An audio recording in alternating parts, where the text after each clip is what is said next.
¿Qué tal? ¿Qué tal? Buenas tardes. Hola, hola. ¿Me escuchan? ¿Qué tal? Buenas tardes. Gracias por estar en esta transmisión de Facebook Live desde este Facebook de docencia de Sede Pacífico. Muchísimas gracias por su sintonía.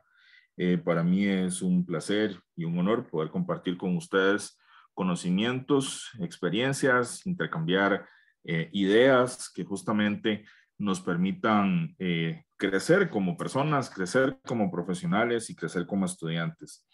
En mi reloj son las 2:01. Vamos a dar 45 segundos más y comenzamos con la sesión de hoy que tiene que ver justamente con estrategias de comunicación para mejorar el desempeño académico en cursos virtuales. Así es como se llama esta capacitación que vamos a conversar.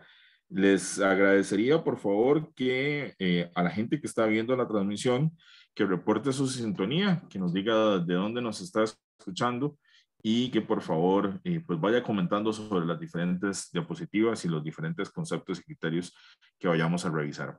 Vamos a dar 30 segundos más y comenzamos, ¿ok?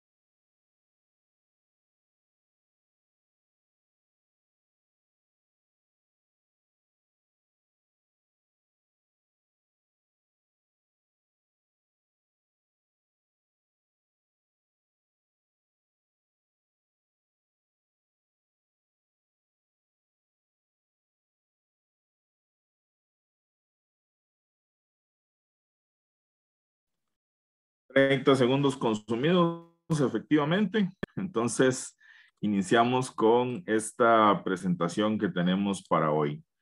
Eh, Estrategias para mejorar la educación, la enseñanza virtual en educación superior.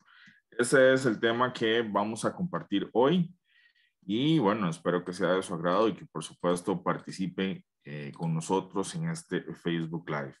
Pongan mucha atención y participen para ver si crecemos juntos como tal.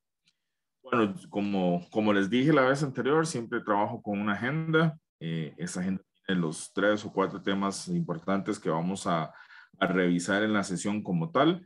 Y para esta sesión vamos a hacer un pequeño repaso de la clase anterior. Vamos a estar conversando algunos tópicos de la clase anterior a modo de refrescamiento. Y si usted no estuvo en la sesión anterior, entonces pues por ahí podrá ubicarse en el tema. Vamos a ver estrategias de enseñanza virtual, principios de la educación virtual y la gamificación, que este es uno de los conceptos que más disfruto cuando damos clases porque al final de cuentas en el momento en que hacemos gamificación o utilizamos estrategias de juego para enseñar, que sería digamos como la traducción al concepto, pues a la gente se le olvida que está en clase y se vuelven competitivos en su mayoría de las personas y si el profesor pues se envalentona en dar algún premio, pues la clase se hace aún más competitiva y el reforzamiento de conceptos se da de una mejor manera. Pero eso lo vamos a estar viendo cuando estemos en el concepto de gamificación. Como siempre, empiezo mis clases con una frase de un autor, que en esta siempre será de Albert Einstein. Él dice, el aprendizaje es una experiencia, todo lo demás es información. Quisiera reflexionar un par de minutos sobre esta frase, porque sí me parece que es necesario. Hagamos un desmenuce de ella. A ver, la experiencia es el cúmulo de conocimiento. El aprendizaje es lo que se siente, lo que se vive, lo que se aprende una vez eh, trazado el camino de la experiencia. Y la información son datos, básicamente son esos. Entonces, Albert Einstein lo que nos dice es que lo que queda como huella es producto de lo que se vive. Todo lo demás son datos. Muchas veces la gente piensa que es la escasez de información la que no da conocimiento y no. Mucha gente solo queda en la parte teórica y tampoco. Es un balance entre tener conocimiento, entre tener información y entre tener experiencias que nos hagan crecer como personas. Y es un elemento que hay que saber manejar, hay que saber entender. Son equilibrios. Yo creo que la principal oración que utiliza, la principal frase que utilizaría acá es que en los conceptos de aprendizaje son equilibrios. El profesor tiene que tener su mente con los estudiantes en su aula, sean entornos virtuales o entornos físicos o presenciales. Y los estudiantes tienen que poner de su parte también para poder comprender que deben de aprender a ser guiados por el profesor. Y ojo, que no todos los profesores tenemos todas las respuestas de absolutamente todo. Tampoco no quiero poner esa imagen o esa etiqueta como tal.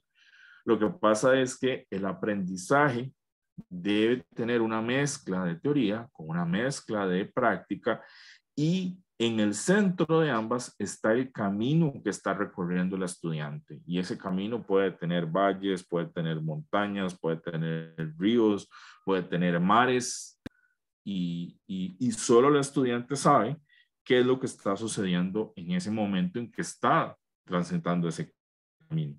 Ahora, los datos, la información, creo que ahí es importante también reflexionar en cuál es la veracidad de los datos, cuál es la calidad de la información, cuál es el sentido que se le va a dar a ese dato que también hay que verificar de quién lo está diciendo, ¿verdad? Normalmente, a lo largo de la vida, se decía que la ignorancia era porque no se tenía el conocimiento, no se tenía la información suficiente. Y en una era 5.0, donde todo está en Internet, todo se le puede preguntar a Google, se quedó demostrado que la ignorancia no era la falta de acceso a información. Ahí es un ejemplo súper claro. Bueno, vamos a hacer el resumen de la clase anterior para tener una ubicación de los temas que estamos tratando. En la clase anterior vimos los entornos virtuales y explicamos qué era el concepto de entorno virtual. Y básicamente el entorno virtual es aquella plataforma o aquella plataforma informática que nos facilita el que la dinámica que se generaba en un aula presencial se dé en esa plataforma como tal.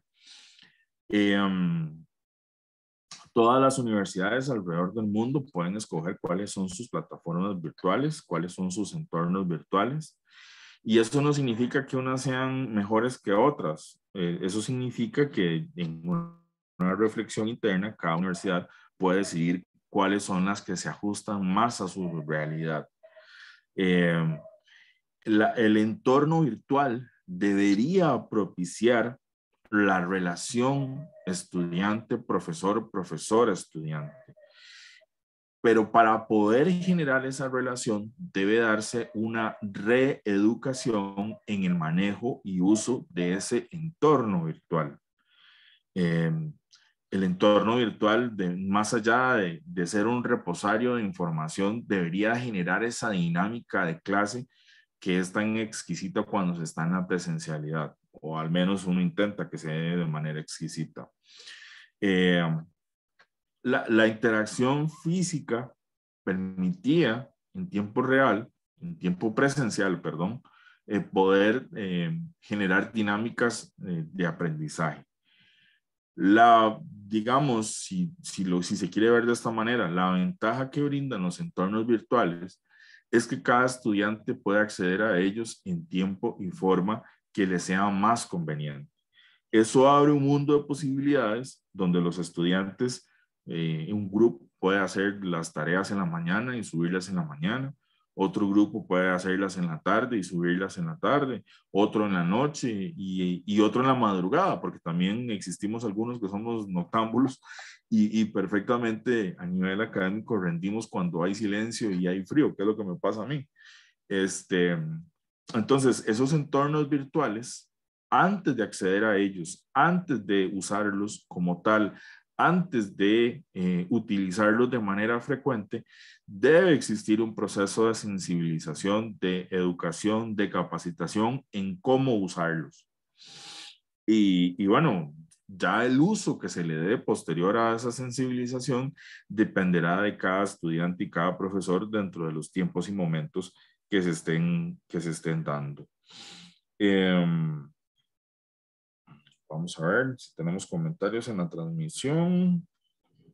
Vamos a ver. No, por el momento todavía no tenemos comentarios en la transmisión. Bueno, claves para motivar en entornos virtuales. Hay que dejar claro que esto, pues, pasa por el fomento del autoaprendizaje. Y aquí quisiera detenerme, y lo explicaba la clase anterior. El fomento del autoaprendizaje implica que el estudiante tenga un grado de madurez y de responsabilidad sobre sus tareas. Si el estudiante está todavía en ese proceso de ajuste físico, emocional, espiritual, de entender que tiene que hacerse responsable de sus cosas, me refiero cuando se hace la transición de la secundaria a la universidad, pues difícilmente va a poder tener ese autocontrol para poder tener su autoaprendizaje a partir de un entorno virtual. Entonces, lo que hay que hacer es estimular a los chicos, a ustedes que están del otro lado, los estudiantes, hay que estimularlos para que puedan entender que son responsables de su educación. Y a veces los estudiantes no quieren hacerse responsables de su educación, simplemente está ahí en ese proceso de definición de elementos y de conceptos. Hay que fomentar el autoaprendizaje, hay que decirle al chico, sí, mándese en paracaídas, sí, mándese en jumping, es parte de la vida, es parte del proceso y eso usted lo tiene que ajustar. Eh, por el otro lado, el profesorado tenemos que entender y tenemos que tener claros que tenemos que estar ahí acompañando. Ahora sí, en un entorno virtual más frío, en una página web, sí, lo que sea, sí, pero tenemos que estar ahí. Ya hiciste la tarea, ya subieron el ensayo. Recuerden que hay una sesión abierta de WhatsApp 24/7 en el chat académico. Preguntarles a los estudiantes si tienen alguna duda sobre el PDF que se subió con la información para poder hacer el proyecto final. Esa tutorización que podíamos generar en el aula de manera más directa, digamos cara a cara, tenemos que pasar por el entorno virtual, pero podemos utilizar otras herramientas que más adelante las vamos a ver, que podrían facilitar esa presencia del maestro, del profesor. Por un lado, el estudiante tiene que hacerse responsable de su proceso educativo y por el otro, el profesorado tenemos que estar conscientes de que tenemos que dar un acompañamiento y yo creo que esa es la palabra más idónea que puedo utilizar en este momento. Es un acompañamiento. La educación es un proceso donde hay multifactores, sin embargo, la tutorización, el estar presente del profesorado, pues nunca podrá ser sustituido y eso lo digo con suficiente causa y conocimiento de causa. Y bueno, ¿qué pasa si el estudiante es responsable con sus cosas y el profesor es responsable con las de él?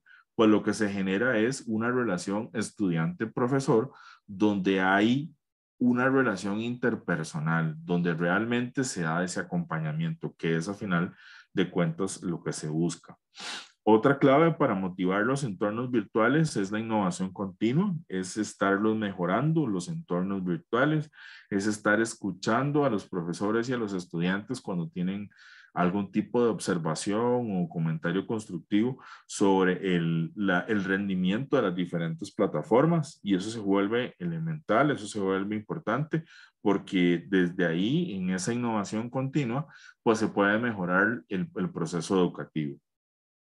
Y por supuesto hay que explotar todos los recursos de las nuevas tecnologías de la información o los famosos TICs. Eh, yo creo que, y ahora lo vamos a ver con el tema de la gamificación o el utilizar juegos para procesos educativos. eh, y aclaro, el que en la sana teoría manejo un poco es Kahoot, pero el poder utilizar esos recursos de las nuevas tecnologías, de la información y la comunicación, nos hace explorar nuevas dimensiones que por supuesto no íbamos a tener presentes. Ok, entonces la clave para motivar en entornos virtuales es que todos seamos responsables de cada una de las labores o cada una de las ideas que tenemos, ¿verdad? O sea, al final de cuentas el estudiante tiene que entender su rol y el profesor también, en un entorno que estoy completamente seguro que llegó para quedarse. Les comento, estoy llevando una capacitación eh, los sábados en la mañana, durante todo este año, los sábados en la mañana estoy llevando esa capacitación, y tengo compañeros que están en México, tengo compañeros que están en Estados Unidos, y creo que tengo una compañera que está en Colombia. Se dio cuenta del proceso de capacitación, todos los compañeros que están fuera del país decidieron matricular, y cada quien está viviendo su realidad diferente. Ellos fuera del país, en zonas que tal vez nunca uno se imaginó que podrían capacitarse. Y bueno, al final de cuentas ellos están también con nosotros aquí en Costa Rica de manera virtual. Cada quien entendió su rol, aunque estén fuera del país. Y me pasó hace muchos años, hace tal vez unos 8 o 7 años, que una estudiante me dijo: profe, yo consulté en la escuela y me dijeron que no tenía problemas si yo hacía mi práctica profesional en México. Andrea se llama la chica. Este, yo le dije: mira, mientras vos cumplas con los plazos de entrega de lo que tenés que hacer, yo no tengo ningún problema si haces tu práctica en Japón o la China o en Dinamarca o en Argentina. Y efectivamente ella cumplió con su práctica profesional fuera del país como un proceso de crecimiento que ella quería tener como persona. Y ella en ese momento entendió que su rol era el de llevar el curso de práctica profesional y aprobarlo, aunque pudiera hacerlo fuera del país, porque incluso la normativa se lo permitía. Muchas gracias a la gente que se está incorporando en este momento a esta transmisión. Estamos en la fase o en el momento donde estamos recapitulando conceptos anteriores, y por supuesto agradeceré que reporten la sintonía desde donde están siguiendo esta transmisión, y me gustaría que pudiéramos utilizar la plataforma del Facebook Live para poder generar realimentación y aprovechar justamente este entorno virtual para este proceso de capacitación en el que estamos dando. Bueno, vamos a lo nuevo. Ahora sí, pasemos la página de la clase anterior y caigamos en lo que tenemos para hoy. Estas dos imágenes representan parte de lo que estamos conversando en este momento, y parte de lo que estamos conversando es que la experiencia es ese cerebrito que tiene ese par de anteojos que está tratando de leer sus anotaciones o está tratando de leer lo que el libro dice. Y a partir de ahí se le ocurren ideas, y a partir de ahí esas ideas se convierten en vivencias. La experiencia es llevar a la práctica lo que dice la teoría.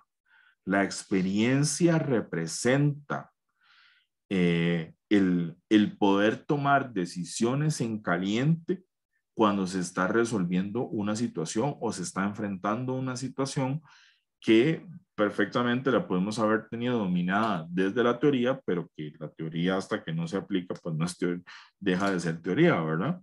Entonces, en este caso, la experiencia es un factor clave. Eh, Experiencia significa horas vuelo, experiencia significa horas barco, experiencia significa esa esa posibilidad de abandonar la teoría, ya asumiéndola como propia, y ponerla en práctica en campo. Mucha gente no sabe qué hacer ante un problema profesional porque no tiene experiencia. Puede dominar los conceptos teóricos, pero una cosa es dominar los conceptos teóricos y otra cosa es aplicarlos a un problema de la vida real. Y aquí me quiero detener en el sentido de que la experiencia se va acumulando de a poquitos. No es que usted pueda ir al supermercado a comprar 1 kilo de experiencia. Me parece que eso es incompatible, ¿verdad? Usted tiene que formar su experiencia a partir de la aplicación de conocimientos con los años.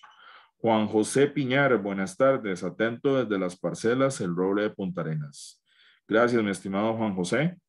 Saludos para vos. Aprovechando este entorno virtual, vos estás en Punta Arenas y yo estoy en San José. Así que saludos para vos y para la gente que está siguiendo la transmisión. En cambio, la información son datos que están lejos de uno, que posiblemente uno ni siquiera los hizo como investigador o como académico, ¿verdad? La información está para ser consultada, la experiencia está para ser vivida y cada quien tiene sus procesos de cómo vivir una experiencia y cómo utilizar los datos que nos da la información. Ahora, quien maneja información y maneja conocimiento, quien maneja conocimiento tiene o debería, vamos a utilizar un verbo incondicional, debería tomar mejores decisiones, lo cual debería generar una mejor experiencia. A ver, lo traduzco muy sencillo. Entre mejor información tenga usted, usted puede generar mejores decisiones y entre mejores decisiones usted va a tener una experiencia mejor. Debería, vuelvo e insisto, debería ser así. Para cualquier campo del saber, para cualquier ciencia, sean exactas o sociales, la ciencia, al final de cuentas, se aporta de datos, se aporta de información, se aporta de conocimientos. Sin embargo, mucha gente lo rechaza muchas veces y es complicado entender por qué alguien estaría rechazando información que es valiosa o que es actual, que esa es otra condición importante. La información se desactualiza en cada instante dependiendo de la ciencia del saber. Por ejemplo, en informática hay nuevos programas todos los días. No así, por ejemplo, en otras ciencias donde la actualización es más lenta, no es tan constante. Lo que sí debe quedar claro es que entre más reciente es el dato, es más fresco el conocimiento y por ende la experiencia vivida es mejor.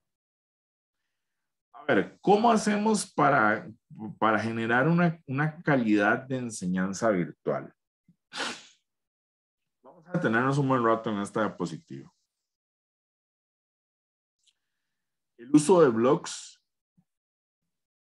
genera la posibilidad incluso de categorizar la información según el interés. Los blogs son plataformas donde la gente puede contar sus historias y a partir de ahí otros le pueden replicar lo que se diga. Es todo un arte ser bloguero, es todo un arte poder compartir conocimientos porque al final de cuentas todos nos exponemos cuando utilizamos un blog para contar nuestras experiencias. Tenemos que tener claro que en los entornos virtuales y en esta enseñanza virtual, los blogs se convierten como en un diario, para ponerlo de alguna forma o alguna analogía. Se convierten en un diario donde usted va contando las historias que quiere contar y la gente le puede ir replicando, le puede ir comentando, le puede ir marcando pauta o diciendo que está de acuerdo o no está de acuerdo en lo que se está haciendo. Y hay que disfrutarlo. Los blogs hay que disfrutarlos realmente porque están ahí para ser contados como parte de una vivencia o de una situación existencial. Mal se haría si se utilizaran los blogs con un sentido diferente al que estoy mencionando. Sin embargo, también es válido. Sin embargo, también lo es. Los foros o comunidades funcionan a partir de la publicación de una pregunta generadora donde los estudiantes, a partir de consultas de material o de referencias bibliográficas, empiezan a debatir entre ellos y a contestarse entre ellos. La diferencia del blog es que es un poco más público y la diferencia del foro es que en los entornos virtuales se hace prácticamente para solo quien está recibiendo el curso de Anatomía 1, por ejemplo. El blog se hace universal, se hace de acceso público a quien quiera consultarlo o a quien caiga en él producto de estar revisando otros materiales de consulta. En cambio, el foro es más cerrado, más discreto, más entre compañeros, más entre compañeros y profesor, y puede generar, en muchos casos o en algunos casos puede generar la particularidad de que se cree conocimiento nuevo a partir de las réplicas entre cada uno de los que están metidos en el foro. Los foros deberían ser utilizados de una forma más, ¿cómo decirlo? Los foros deberían de ser utilizados de una forma más directa y yo creo que a veces los profesores pecamos de que no le sacamos el jugo porque simplemente ponemos una pregunta generadora y al final empezamos a leer todo lo que los estudiantes escribieron. Y podríamos, con el usuario del profesor, poder en media discusión, antes de que se cierre el foro, cambiar o girar el torno, los temas que se vienen tocando ahí. Normalmente un foro tiene un momento de apertura y un momento de cierre. Y normalmente los profesores pedimos que los estudiantes publiquen los sitios web o el material de referencia bibliográfica consultado. Porque también se da en algunos estudiantes que intentan ser medio vivillos, de que lo que hacen es darle copy-paste a lo que encontraron en la primera página que buscaron. Y ese no es el sentido del foro, ¿verdad? No es el sentido de hacer plagio, no es el sentido de darle copy-paste a algo que alguien vio. Me parece que eso no es correcto y no viene al caso. Yo sí creo que podríamos utilizar los foros para intercambiar posturas a partir de la consulta de referencia bibliográfica que se pueda obtener. Y yo siempre pido a los estudiantes cuando hacemos foros que me pongan los diferentes sitios web que consultaron para justamente entrar a ellos y ver si le dieron copy-paste. Pero bueno, eso soy yo. Esa es la forma como yo lo manejo. No quiere decir que sea la única ni que sea la correcta, pero bueno, yo prefiero pedir las referencias bibliográficas. Los chats académicos. Y aquí WhatsApp se convierte en una herramienta vital. Se convierte en una herramienta necesaria para poder encauzar y coordinar y manejar una clase. Yo desde que uso chats de WhatsApp, siempre al inicio de los chats le digo a los estudiantes, hay reglas claras para este chat académico. No ofensas, no vulgaridades, no videos pasados de tono, no memes pasados de tono. Hay horas específicas en las que se puede tener un alto tránsito de consultas, hay horas en las que no. Fines de semana no es el espacio para consultar cosas. Y siempre le digo a los estudiantes que es una forma de tener un acercamiento como que si se sentaran a la par de mi escritorio en un aula. El tiempo para evacuar dudas en un chat es real, está ahí. ¿Qué es lo que pasa con los chats académicos? Que ya me he dado cuenta que existen versiones alternas. Entonces, por ejemplo, si yo voy a hacer un elemento hipotético. Si yo soy el profesor del curso de Gerencia de Ventas 1, normalmente existen chat alterno del profe Cristian de Gerencia 1. Entonces, en ese chat no estoy yo, están todos los demás estudiantes. O si no, se crean subchats a partir de la formación de grupos de estudio de cada clase.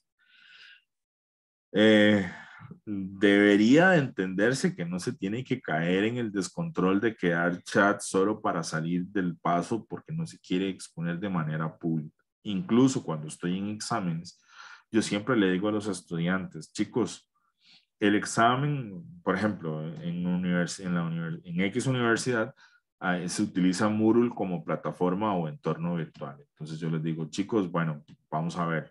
En el Moodle, a partir de en este momento y hasta las 10 de la noche, ustedes pueden descargar su examen y ahí mismo me lo suben.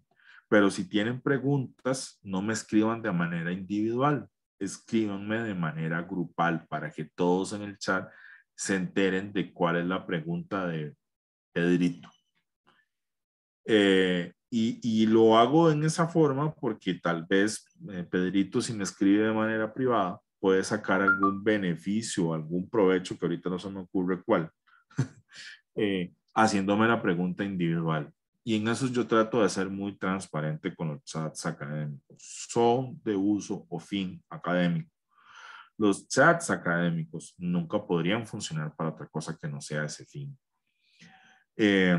Recuerdo una vez que un estudiante estaba en su horario de clase, estábamos utilizando el chat académico para coordinar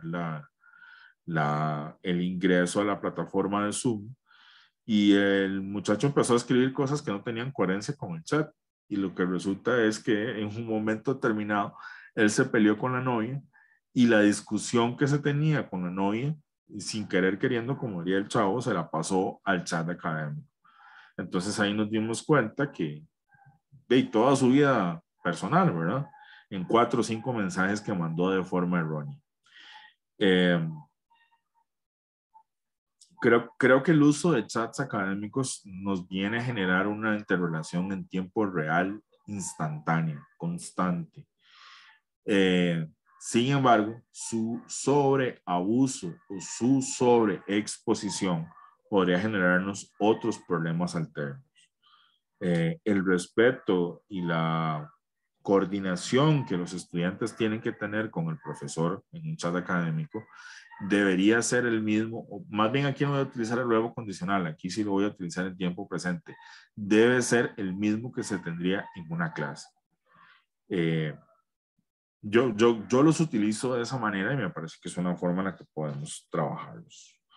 Bueno, les recuerdo a la gente que está siguiendo la transmisión que en este espacio pues estamos viendo estrategias de enseñanza virtual.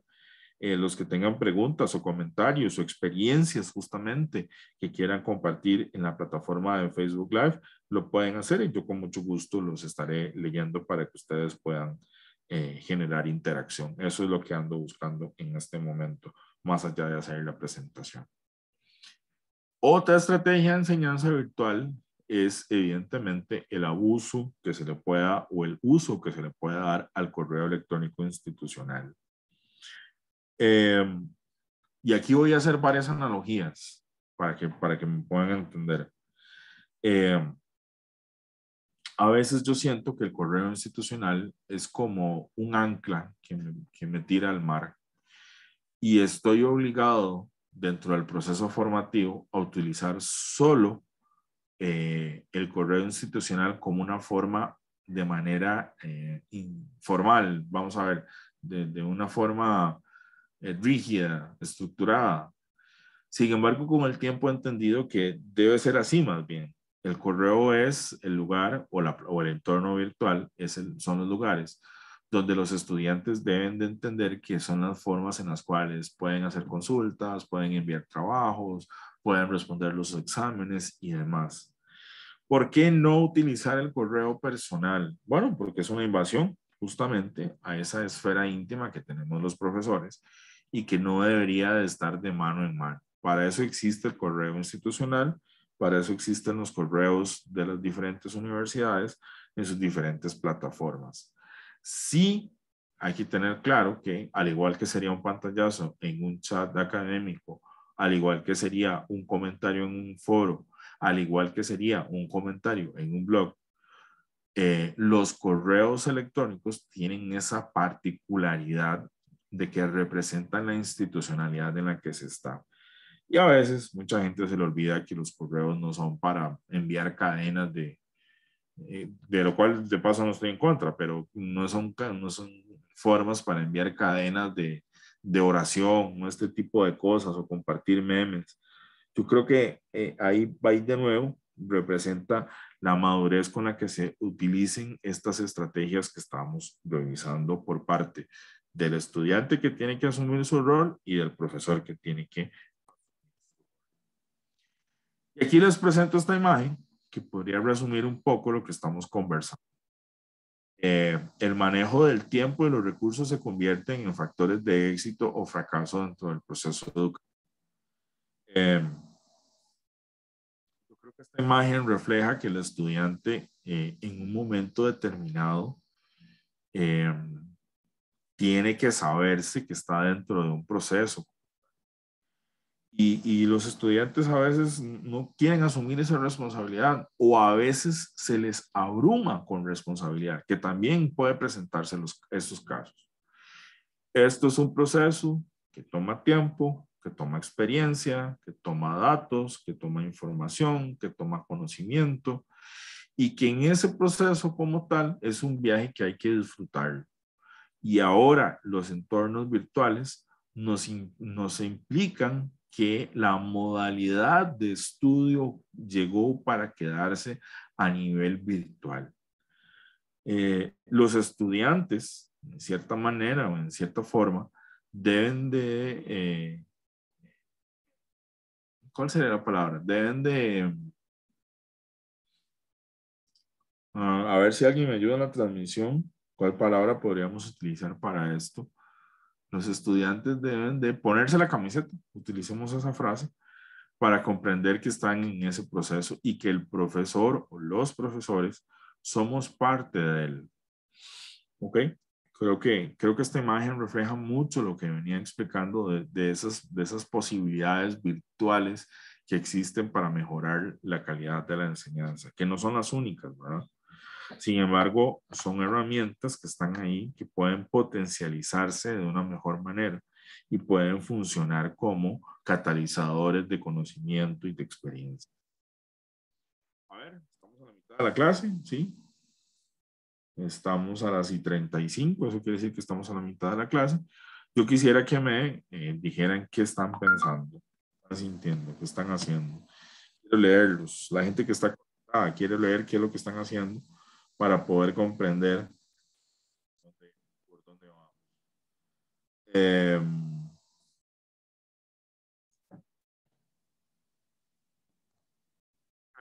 aquí hay principios de la educación virtual y estos principios de la educación virtual, vamos a ir revisando cada uno, deberían estar claros para los profesores, deberían estar claros para los alumnos y deberían estar claros para la institucionalidad. ¿Qué significan las universidades? En el caso nuestro, ¿verdad?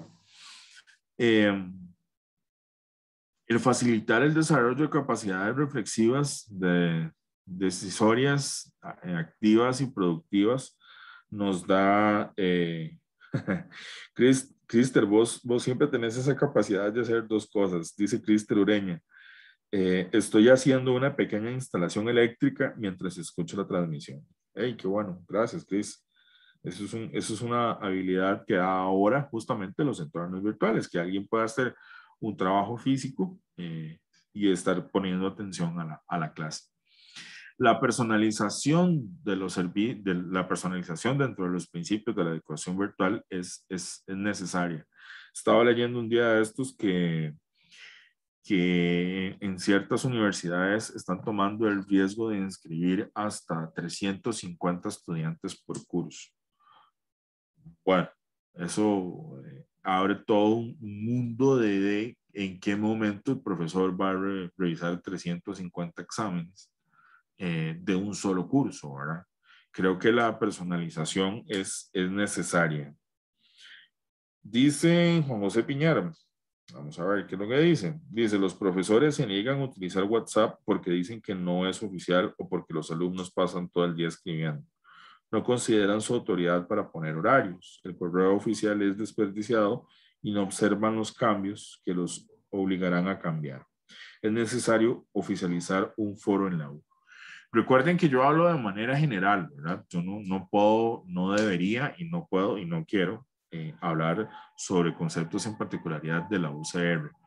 Eh, lo que yo aporto son puntos de vista para que podamos justamente hablar. Bueno, entonces, en este caso, Juan José, si los estudiantes no, si los profesores no utilizan WhatsApp, habrá que preguntarles por qué no lo están haciendo.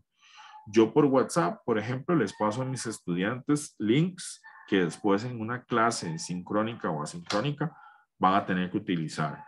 Entonces ahí hay una utilidad, digamos, concreta. Les paso videos, no muy pesados, evidentemente, o archivos de video para que puedan ampliar lo que vimos o lo que vamos a ver en una sesión asincrónica o sincrónica. Me parece que entonces ahí, y además siempre le digo a los estudiantes que en el horario que previamente convenimos, que queda excluido los fines de semana, por ejemplo, o los días que estoy con mi hijo, por ejemplo, que tiene 8 años, en esos momentos yo, es más, apago el celular. Los fines de semana normalmente no lo apago, pero no estoy tan pendiente de él. Y cuando estoy con mi hijo que tiene 8 años, definitivamente no contesto nada que tenga que ver con clases de ningún lugar. Creo que ahí es una sencilla definición de cómo utilizar el material. Vamos a ver. Vamos acá entonces. Y Juan José también menciona que es necesario oficializar un foro. A ver, un foro, quiero que te des una idea, Juan José. Un foro es como sentarse en un pollo de un parque. En el mejor de los casos, el parque es privado y solo los que viven en el residencial pueden llegar. O el parque es bien público porque es el parque central y cualquier persona puede llegar.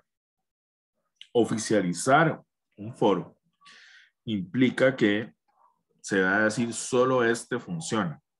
Y justamente dentro de los entornos virtuales, me parece que esa no sería una decisión estratégica, al menos a mí.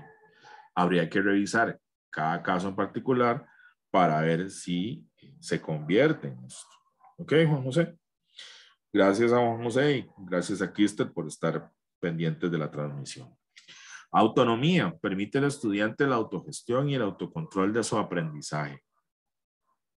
Recuerden que una cosa es diseñar un curso desde el cero con un sentido de utilizar un entorno virtual. Y otra cosa es que en plena pandemia tuvimos que trasladar los cursos a entornos virtuales sin tener la preparación los estudiantes y profesores para utilizar esos entornos virtuales. Son dos cosas muy diferentes.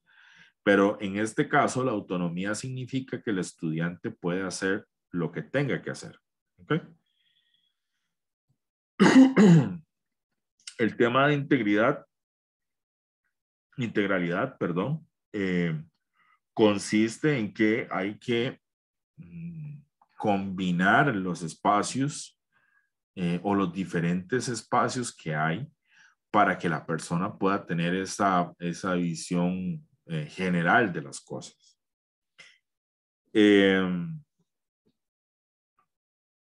La permanencia es necesaria porque desarrolla en los usuarios actitudes para adquirir y aplicar la educación a distancia y la función tutorial, esa permanencia que venimos hablando desde el principio de la transmisión, que es sumamente necesaria para que el proceso se dé de buena manera. Ay, chanfle, ya casi se me acaba la clase. Ok, después hablamos de integración.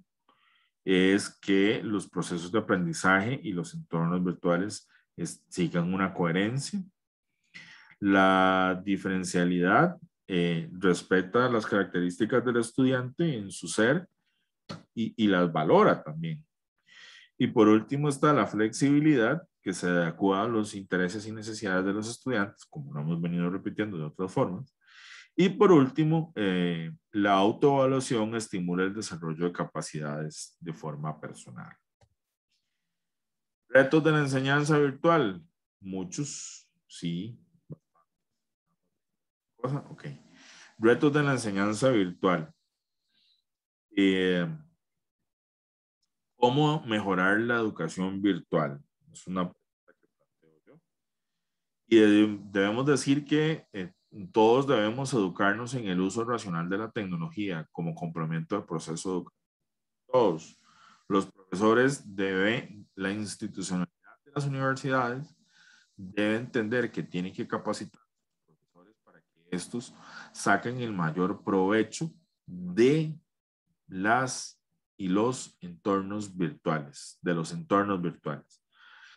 Los estudiantes tienen que entender que deben de tener una autogestión en el proceso de enseñanza, que son responsables de sus actos, en otras palabras. Y los profesores tienen que entender que esa actualización que le brinda la institucionalidad de las universidades o de la universidad debe servir para que le brinde o le traslade al estudiante una mejor experiencia y una mejor calidad de enseñanza. Entonces, todos estamos obligados a usar de manera racional la virtualidad. Todos.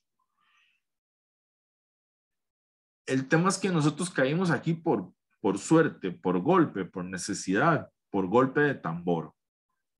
Y claramente lo mencionaba en la clase anterior. Yo tengo a escuchar que existe la plataforma Zoom desde 2012, 2011, hace 10 años. Y sí, la usé un par de veces y nunca más. Hasta que vino la pandemia y tuvimos todo, se hizo a través de Teams o todo se hizo a través de Zoom. Bueno, ¿qué pasa si yo hubiera utilizado esa experiencia de Zoom de aquellos años y la hubiera fomentado y desarrollado durante 10 años seguidos? Bueno, posiblemente hoy sería un desarrollador de la plataforma Zoom, lo cual no lo soy, evidentemente. Pero bueno, es parte de esa reeducación y esa educación en el uso racional.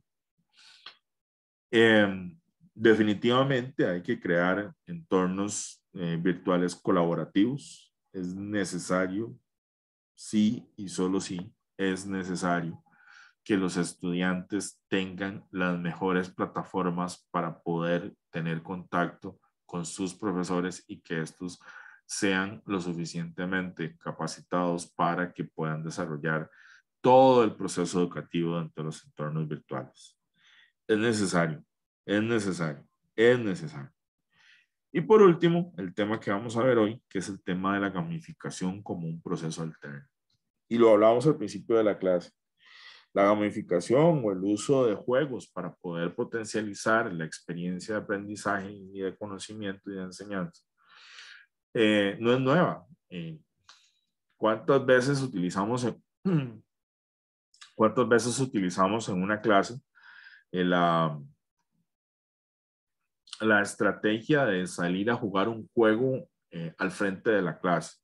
¿O cuántas veces no corrimos todos los pupitres dentro de un aula y jugamos juegos que tenían preguntas y que la respuesta correcta era quien había puesto más atención? Siempre ha existido. La gamificación siempre ha existido. La utilización de juegos para fomentar el proceso educativo siempre ha existido. Lo que pasa es que ahora utilizamos plataformas tecnológicas con dibujitos, con circulitos, con videos, con imágenes, con todo lo demás. Entonces hay que aprovecharlo también.